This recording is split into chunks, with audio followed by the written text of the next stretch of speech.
770 में उर्स के दूसरे रोज भी बड़ी तादाद में अकीदतमंदों की आमद का सिलसिला जारी है। बात करेंगे बोल न्यूज के नुमाइंदा यासिर शोरो से। जी यासिर, आगाह कीजिएगा। हजरत उस्मान मरवंदी अलमारूफ हजरत कलंदर लाल शहबाद के 770 में उर्स मुबारक का आज दूसरा रोज भी नगारों की और दमादम मस्त सदाओं के साथ शुरू हो चुका है। बड़ी तादाद में अकीदतमंद यहाँ पर मौजूद हैं। हज़ारों बल्कि लाखों की तादाद में अकीदतमंदों के आने जाने का सिलसिला यहाँ पर जारी है। वॉक थ्रू गेट्स पर जो है तो आम दायरीन की चेकिंग के बाद उनको दरगाह में अंदर जाने की इजाज़त दी जा रही है। यहाँ पर जो है सो दरगाह के अंदर भी जो है सो 400 से ज़ायद पुलिस एहलकार यहाँ पर ड्यूटीज़ सरअंजाम दे रहे हैं।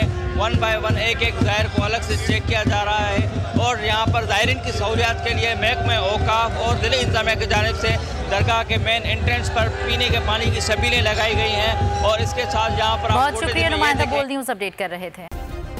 सब्सक्राइब करें और बेल दबाएं ताकि कोई खबर रह न जाए।